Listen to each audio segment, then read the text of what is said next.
صوموا يوم عاشوراء وخالفوها اليهود আল্লাহর রাসূল সাল্লাল্লাহু আলাইহি ওয়াসাল্লাম বলেন, যদি কোন মুসলমান কোন উম্মত দুইটা রোজা রাখে, একটা হলো 9 অথবা 10 অথবা 10 অথবা 11, এই মুহররম মাসের 9 অথবা 10 অথবা 10 এবং 11 এই দুইটা রোজা যদি কোনো মুসলমান কোন মুমিন ব্যক্তি রাখে, আমার আল্লাহ পাক রব্বুল আলামিন ওই বান্দার পূর্ববর্তী 1 বছরের গুনাহগুলো আমার আল্লাহ তাআলা ক্ষমা করিয়া দেয়। সুবহানাল্লাহ। এমন একটা দামি মাস এই মুহররম মাস, কিন্তু আমাদের এই মুহররম মাস আমরা এমনভাবে লালন পালন করি, পালিত করি, দেখা যায় খ্রিস্টানদের কালচার আমাদের মনের মধ্যে তৈরি করে দেয়। হযরতে মুসা আলাইহিস সালাতু ওয়াস সালামকে আল্লাহ পাক রব্বুল আলামিন হযরতে মুসা আলাইহিস সালাতু ওয়াস সালামকে বনি ইসরাইল সম্প্রদায় সহ আমার আল্লাহ পাক রব্বুল আলামিন মুক্তি দান করতেন। সুবহানাল্লাহ। এই 10 মুহররম হযরতে আদম আলাইহিস সালাতু ওয়াস সালামের তওবাকে আমার আল্লাহ পাক কবুল করেছেন। এই 10 মুহররম হযরতে নূহ আলাইহিস সালাতু ওয়াস সালাম 1 বছর নয়, 2 বছর নয়, 950 বছর যখন দ্বীনের দাওয়াত দিতে লাগলেন, হযরতে নূহ আলাইহিস সালাতু ওয়াস সালামের দ্বীনের দাওয়াতে অল্প কিছু মানুষ যখন ইসলাম ধর্ম গ্রহণ করলেন, আল্লাহ পাক রব্বুল আলামিন নূহ আলাইহিস সালাতু ওয়াস সালামকে বললেন, পয়গম্বর তুমি কিস্তি বানাও। নূহ আলাইহিস সালাতু ওয়াস সালাম কিস্তি বানাইলেন। কিস্তি জমিনের মধ্যে প্লাবন হয়ে গেল। এই কিস্তি যেদিন যদি পাহাড়ের মধ্যে আটকাইল, আল্লাহ পাক রব্বুল আলামিন নূহ আলাইহিস সালাতু ওয়াস সালামকে যেদিন মুক্তি দিলেন, এই মুক্তির দিনটা হলো 10 মুহররম। সুবহানাল্লাহ।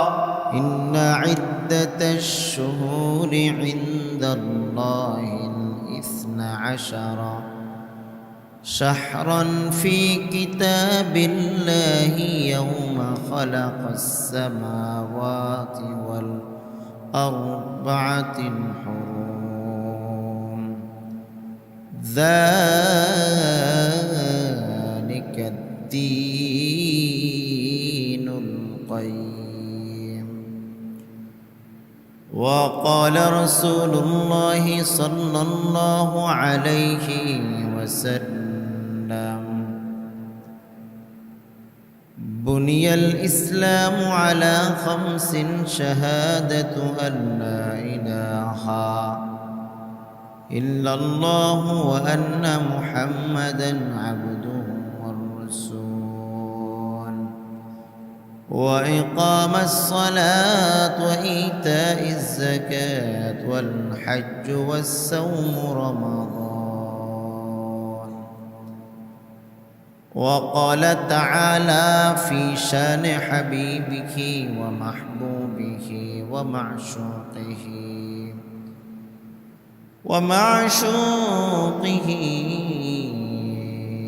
مخبرا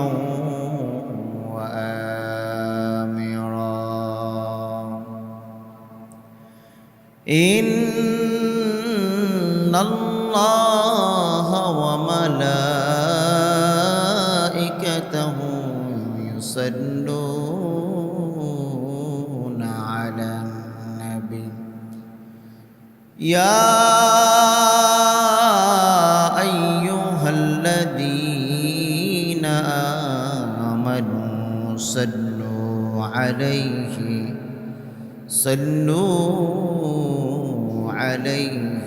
وسلموا تسليما. اللهم صل على سيدنا ونبينا وشفيعنا وحبيبنا ومولانا محمد صلى الله عليه وعلى آله وأصحابه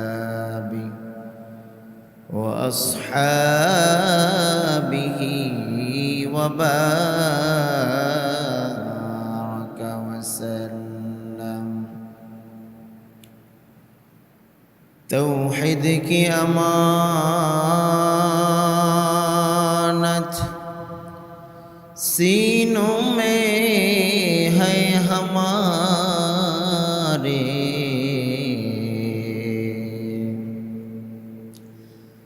توحید کی امانت سینوں میں ہے ہمارے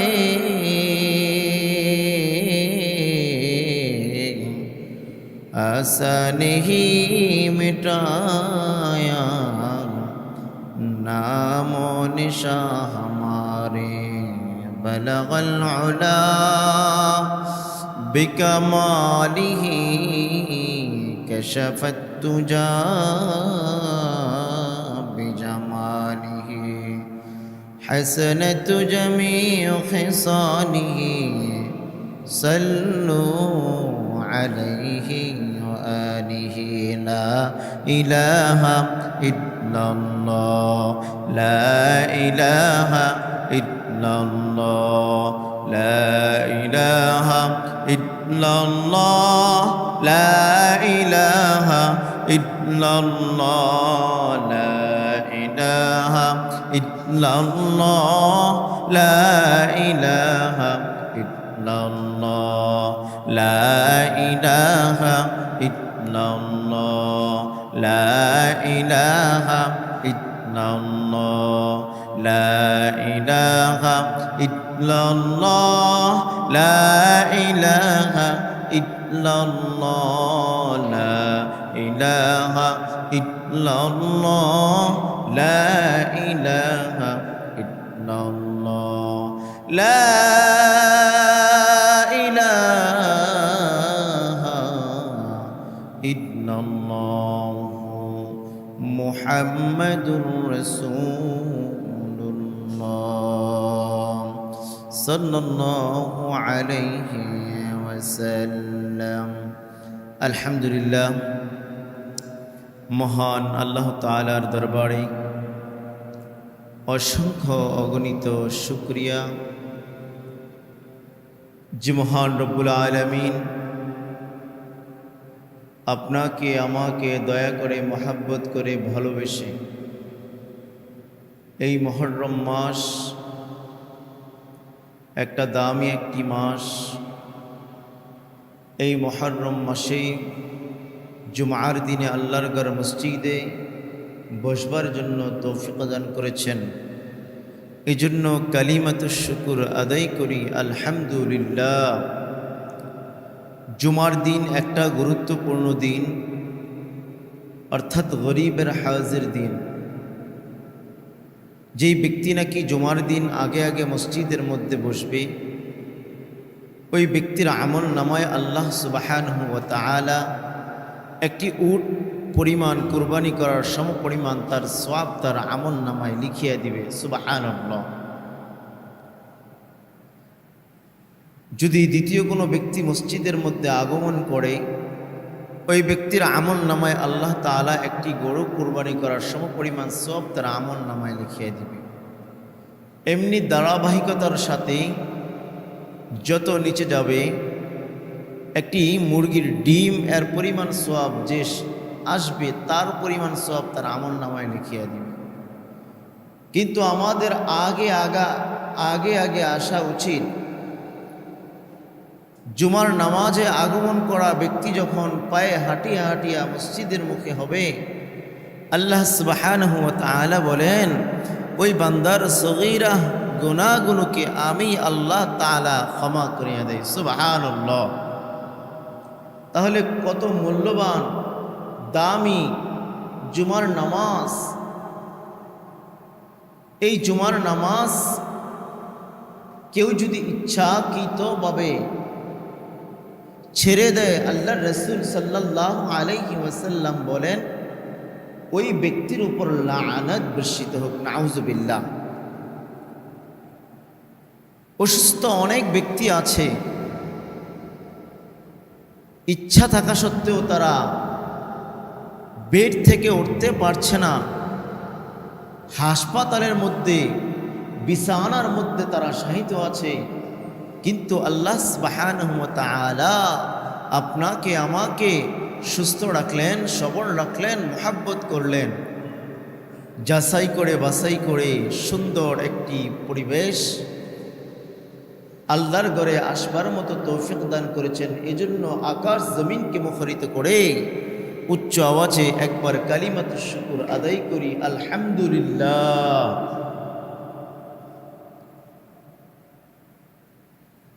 আসলে আল্লাহ তাআলা আপনাকে আমাকে সৃষ্টি করলেন তার গোলামি করার জন্য, তার হুকুম আহকাম বিধিবিধান পালন করার জন্য।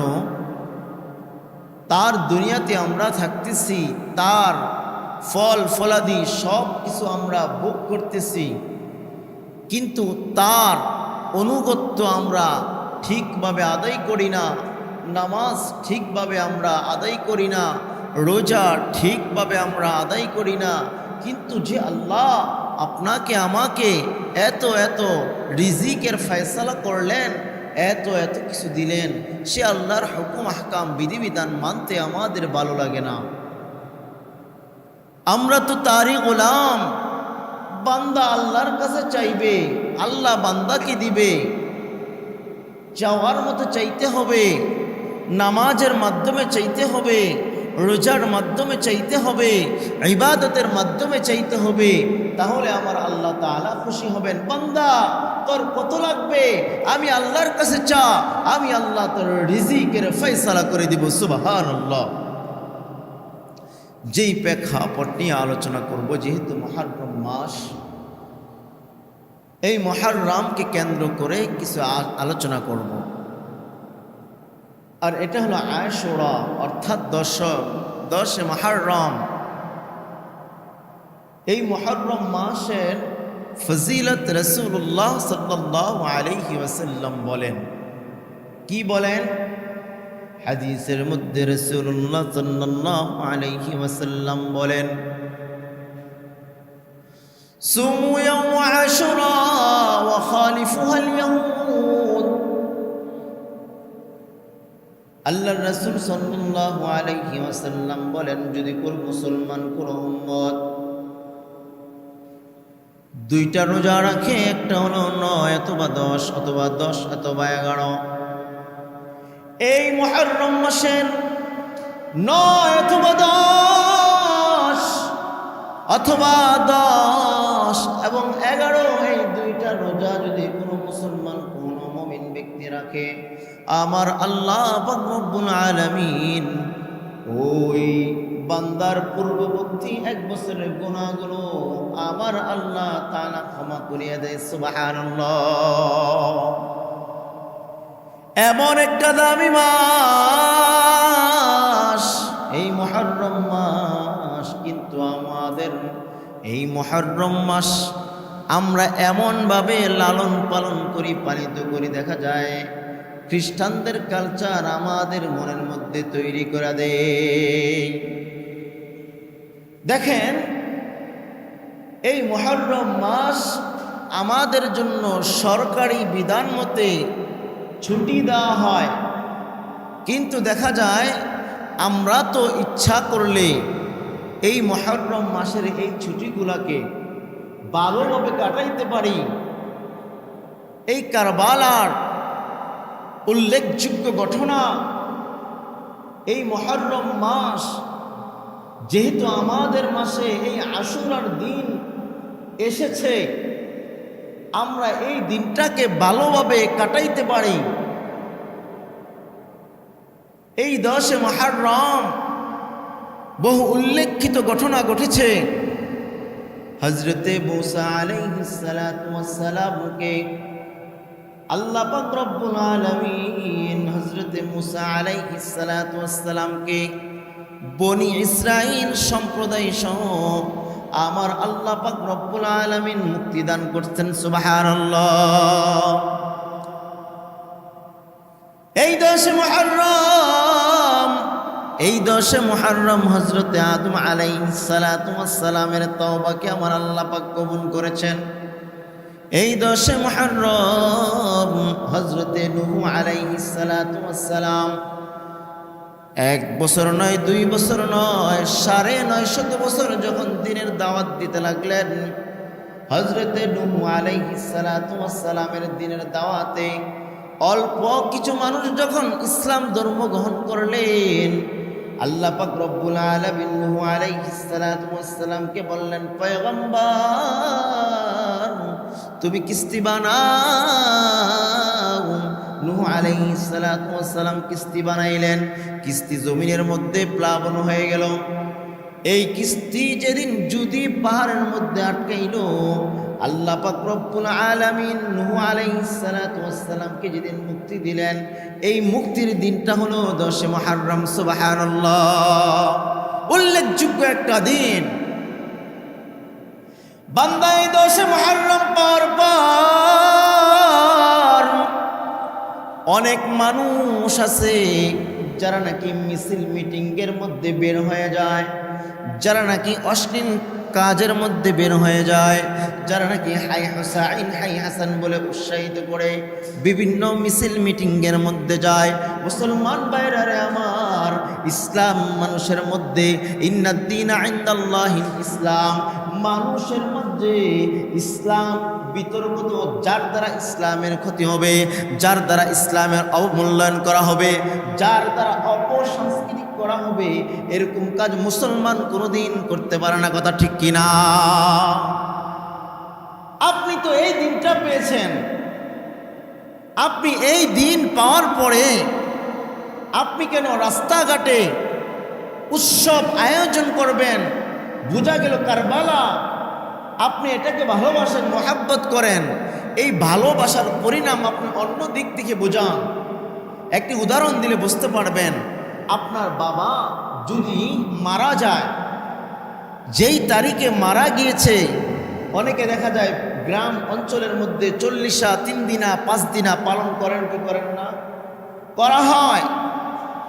দেখা যায় আপনার বাবা ওই তারিখের মধ্যেই মারা গিয়েছে, কিন্তু যদি আপনি ওই তারিখের মধ্যে ঢোল তবলা বাজিয়ে গানের আয়োজন করেন, তাহলে এটা বাবার জন্য উপকার না অপকার? জোরে বলেন, উপকার না অপকার? অপকার। এটা দ্বারা সে উপকৃত লাভ করতে পারে না, তার এটা ক্ষতি হয়, তার জন্য এটা গুনাহ হয়। কিন্তু আপনি নিজেই মনে করলেন, আপনি নিজেই চিন্তা করলেন, হয়তোবা আমি যদি এই কাজগুলো করি তাহলে দেখা যাবে সে উপকার পাবে, সে সওয়াবের অন্তর্ভুক্ত হবে। কিন্তু মুসলমান না, এটা হলো অপসাংস্কৃতিক। আজকে মুসলমানদেরকে বিতর্কিত করার জন্য শিয়া সম্প্রদায় এই সমস্ত কৃষ্টি কালচার পৃথিবীর মধ্যে, জামানার মধ্যে চালু করে দিয়েছে। আপনি এই দিন পেয়েছেন, এই দিনটা পাওয়ার পর আপনি ভালোভাবে কাটান। এই 10 মুহররম আল্লাহ তাআলা তওবা কবুল করেছেন হযরতে আদম আলাইহিস সালাতু ওয়াস সালাম। আপনি ইবাদতের মধ্যে কাটান, কোরআন তেলাওয়াত করেন, নামাজ পড়েন। ওগো আল্লাহ, আমি তো গুনাহ করেছি, আপনি যদি হযরতে আদম আলাইহিস সালাতু ওয়াস সালামকে ক্ষমা করে দিতে পারেন। আমি তো গুনাহ করেছি, আমার গুনাহ জীবনের মধ্যে জর্জর। গুনাহ করতে করতে আমার অন্তরটা কালো হয়ে গিয়েছে। নামাজ পড়তে আমার ভালো লাগে না, রোজা আমার ভালো লাগে না, নেকের কাম আমার ভালো লাগে না, আমার ঘরের মধ্যে শান্তি নাই, আমার পরিবারের মধ্যে শান্তি নাই। আল্লাহ গো, আপনিও আমাকে মুক্তি দান করেন। মুসা আলাইহিস সালাতু ওয়াস সালামকে যেভাবে আপনি মুক্তি দান করেছিলেন, আমাকেও সেভাবে মুক্তি দান করেন। হযরতে নূহ আলাইহিস সালাতু ওয়াস সালামকে যেভাবে মুক্তি দিয়েছিলেন, ওগো আল্লাহ, আপনিও এই 10 মুহররম আমাকে মুক্তি দান করেন। এভাবে দোয়া করতে হবে। হযরতে ইব্রাহিম আলাইহিস সালাতু ওয়াস সালাম যখন ইন্তেকাল করলেন, তার ইন্তেকালের পর তার ভক্তবৃন্দরা চিন্তা করল যে ইব্রাহিম আলাইহিস সালাতু ওয়াস সালামকে কিভাবে স্মরণ করা যায়, কিভাবে তার স্মৃতি ধরে রাখা যায়। সবাই প্রেশান হয়ে গেল, কি করা যায়? তখন ইবলিস এসে তাদেরকে মানুষ বেশে এসে ধোঁকা দিতে লাগলো, আমি তোমাদের যে ইব্রাহিম নবীকে তোমরা পছন্দ করো তার একটি আকৃতি বানিয়ে দিতে পারি, এখন একটা নমুনা তৈরি করে দিতে পারি। তখন তার ভক্তবিন্দুরা চিন্তা করলো, যদি এটা করে দেওয়া হয় তাহলে মনে একটু ভালো হয়, কারণ তার স্মৃতি আমাদেরকে আমরা ধরে রাখতে পারবো। ইবলিস তৈরি করে দিলেন, একটি নমুনা নকশা তৈরি করে দিলেন। তখন ভক্তবিন্দুরা চিন্তা করলো, এটাকে আরো একটু স্পষ্ট করার জন্য এটাকে একটি মূর্তি বানানো হোক। মূর্তি বানিয়ে তারা তাকে ভক্তি করতে লাগলো। গ্রাম্য ভাষায় বলতে বোঝা যায় প্রতিভক্তি চোরের লক্ষণ। কিন্তু দেখা যায় আমি আপনি এটাকে মনে করি ভালো, আমি আপনি এটাকে মনে সওয়াবের কাজ, কিন্তু না, তার দ্বারা জামানার মধ্যে পৃথিবীর মধ্যে অপসাংস্কৃতিক নামে যেই কুশল দ্বারা তৈরি হচ্ছে, এটাকে মুসলমানদেরকে কিভাবে বিভ্রান্ত করা যায়, মুসলমানদেরকে কিভাবে রাসূলের সুন্নত থেকে কিভাবে টেগেল দেওয়া যায়, রাসূলের সুন্নত থেকে মানুষকে কিভাবে এড়িয়ে দেওয়া যায়, নাস্তিক বেঈমানদের একটা চক্রান্ত। আল্লাহ তাআলা কোরআনুল কারীমের মধ্যে বলেন, আল্লাহ তাআলা কোরআনুল কারীমের মধ্যে বলেন যে মুসলমানদেরকে বিতর্ক করার জন্য এক শ্রেণীর নাস্তিক বেঈমানরা এমন এমন কার্যক্রম জামানার মধ্যে চালু করে দিবে যে আমরা তো নিজেরাই জাহান্নামী, আমরা তো নিজেরাই জাহান্নামী। কিভাবে মুসলিম সম্প্রদায়কে কিভাবে জাহান্নামের মধ্যে অন্তর্ভুক্ত করা যায়, সেভাবে জামানাটাকে তার এরকমভাবে তৈরি করেছে। কিভাবে তৈরি করেছে? আগের জামানার মধ্যে দেখবেন টিভি, বিসিডি এবং মোবাইল, ফেসবুক, ইউটিউবার, ভাইবার এরকম কোনো জিনিস জামানার মধ্যে ছিল না। পৃথিবীর মধ্যে এগুলোর নাম কিছুই ছিল না। কিন্তু বর্তমানে দেখা যায় এটা এতটা প্রচলন হয়ে গিয়েছে। আগে জামানার মধ্যে দেখা যাইতো, সমাজের মধ্যে দেখা যাইতো একটা মোবাইল সারা এলাকার মধ্যে পাওয়া যায় না, কথা ঠিক কিনা? শুধু একজনের মধ্যে, একজনের কাছেই আছে। টিভি একজনের ঘরে আছে। কিন্তু আজকাল সমাজের মধ্যে দেখা যায় প্রতিটা ফ্ল্যাটের মধ্যে গুনার সরঞ্জাম তৈরি করে দিয়েছে, যার দ্বারা মুসলমানদেরকে কিভাবে ডায়াল করা যায় যে আমরা তো জাহান্নামের মধ্যে পতিত হয়েছি, তোমাদেরকেও আমরা জাহান্নামের মধ্যে নিয়ে যাব। তো এই 10 মুহররম যখন আসে, এই 10 মুহররম তারা কি করে? বিভিন্ন মিছিলের মাধ্যমে বের হয়ে যায় এবং তার আকৃতি করে বিভিন্ন ড্যাগের আয়োজন করে, সেখানের মধ্যে আয়োজন করে বিভিন্ন বেদাআতি কুসংস্কার চালু করে দেয়, যার দ্বারা মুসলিম মানুষদেরকে হরণ করে, এটার মধ্যে বিশ্বাস্ত করে। কিন্তু আপনি 10 মুহররম পাইলেন, পাওয়ার পরে আপনি ওটা না করে আপনি ভালো কিছু কাজ করেন, কোরআন তেলাওয়াত করেন। আপনার বাবা যদি মারা যায়, আপনি যেরকমভাবে বাবার ভালোটা চান, আপনার সন্তান যদি মারা যায় আপনার সন্তানের মঙ্গল চান, ঠিক তদরূপভাবে কারবালার যেই উল্লেখিত ঘটনা, কারবালাকে উল্লেখ করে যারা রাস্তার মধ্যে টেলি এবং অন্য অন্য কিছু সরঞ্জামের আয়োজন করে, এই সমস্ত জিনিস থেকে মুসলমানদেরকে বিরত থাকতে হবে, কথা ঠিক কিনা? এই কারবালার মূলত ইতিহাস হচ্ছে, কারবালা জিনিসটা কি? হযরতে হুসাইন রাদিয়াল্লাহু তাআলা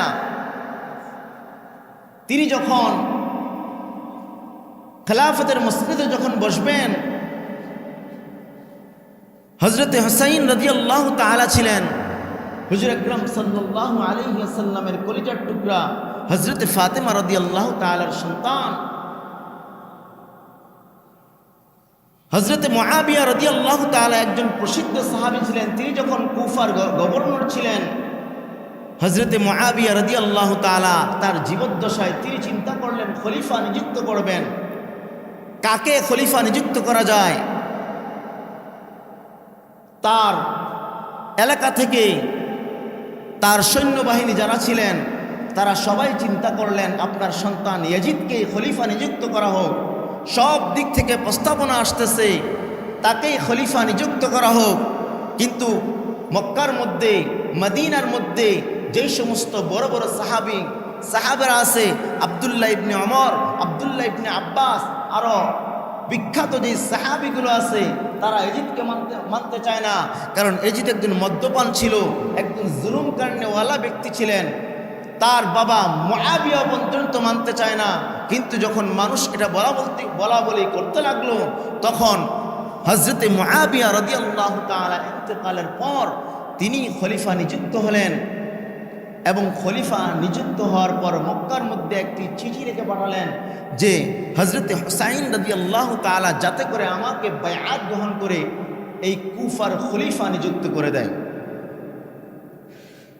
হযরতে মুআবিয়ার ইন্তেকালের পর হযরতে হুসাইন রাদিয়াল্লাহু তাআলা এই কথাগুলো তার এই খলিফা গভর্নর তিনি মানতে পারলেন না। তাকে সেই এলাকার গভর্নর হিসাবে তিনি নিযুক্ত করতে চান না, কারণ তিনি ছিলেন জুলুম কারণেওয়ালা ব্যক্তি, তিনি মানুষের উপর জুলুম করতেন। তখন কুফাবাসী অনেক চিঠি লিখলেন, অনেক চিঠির মাধ্যমে হযরতে হুসাইন রাদিয়াল্লাহু তাআলার কাছে চিঠি লিখলেন যে আপনি মক্কার মধ্যে, আপনি কুফা নগরীর মধ্যে আসেন, আপনি খলিফা হন, আপনি ইসলাম ধর্ম গ্রহণ করে ইসলামের প্রচার প্রসার আপনি এখান থেকে শুরু করে দেন।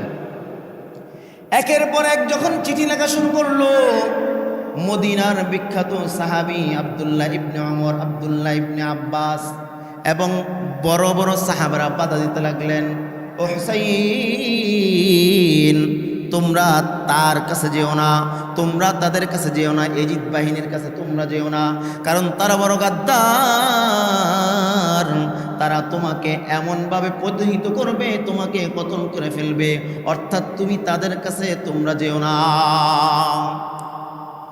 হযরতে হুসাইন তার ভাই মুসলিম আকিলকে, তার চাচাতো ভাই মুসলিম আকিলকে যখন কুফাবাসীর যখন পাঠাইলেন, কুফাবাসীর নিকট যখন পাঠাইলেন, তার চাচাতো ভাই তাকে চিঠি লিখলেন, তুমি এসে পড়ো, তুমি কুফার নিকট এসে পড়ো। প্রায় ৭২ জন তার পরিবার নিয়ে হযরতে হুসাইন রাদিয়াল্লাহু তাআলা কুফাবাসীর নিকট যখন আগমন করতে লাগলেন, রাস্তার মধ্যেই হযরতে মুসলিম আকিলকে কুফাবাসী হত্যা করে ফেললেন। তার চাচাতো ভাই তার কাছে চিঠি লিখতে পারলেন না। হযরতে হুসাইন রাদিয়াল্লাহু তাআলা বিশুদ্ধ প্রখ্যাত সাহাবা হযরতে হুসাইন রাদিয়াল্লাহু তাআলাকে বারণ করলেন, তুমি যেও না। হযরতে হুসাইন রাদিয়াল্লাহু তাআলা যখন কারবালার ফুরাত নদীর মধ্যে যখন তীরের মধ্যে যখন আসলেন, এজিদ বাহিনী হযরতে হুসাইন রাদিয়াল্লাহু তাআলাকে ঘেরাও করে ফেললেন, প্রায় ৭০,০০০ সৈন্য সামগ্রিক নিয়ে ঘেরাও করে ফেললেন। এমন পরিস্থিতি তৈরি করলেন,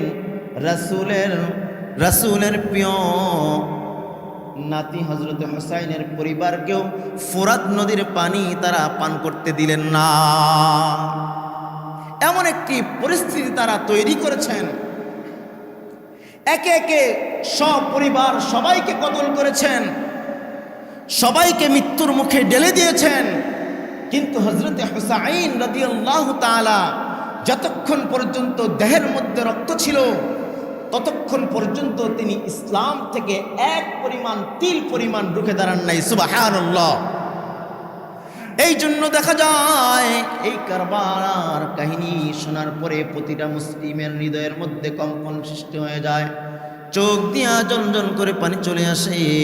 বান্দার যখন চোখ দিয়া জনজন পানি চলে আসবে, আমার আল্লাহ পাক রব্বুল আলামিন বলেন, রে বান্দা, ওই চোখের পানি জমিনের মধ্যে পড়ার আগে আমি আল্লাহ তোর জন্য জাহান্নাম হারাম করে দিই। সুবহানাল্লাহ। এই 10 মুহররম আল্লাহ পাক রব্বুল আলামিন বলেন, যেই ব্যক্তি নাকি এই 10 মুহররমের রোজা রাখবে, আমার আল্লাহ পাক রব্বুল আলামিন বান্দার পূর্ববর্তী 1 বছরের গুনাহগুলোকে আমার আল্লাহ তাআলা ক্ষমা করে দিবে। সুবহানাল্লাহ। তাহলে এই 10 মুহররম আসার পরে আমাদের চিন্তা চেতনা থাকতে হবে এই 10 মুহররম, আজকে যেই 10 মুহররম আমাদের দ্বারা যাতে বিধর্মীদের কালচার, ইসলামপন্থী এবং অন্য অন্য রীতিনীতি আমাদের মধ্যে যাতে তৈরি না হয়। মান ওয়াসা আলাইহা, আর এই 10 মুহররমে বেশি বেশি পরিবারের জন্য খরচ করব, আর খরচ করার মাধ্যমে আমার আল্লাহ তাআলা তার রিজিকের মধ্যে বরকত দিয়ে দিবে। সুবহানাল্লাহ। আল্লাহ তাআলা আমাদেরকে এই কথাগুলোর উপর আমল করার তৌফিক দান করুন।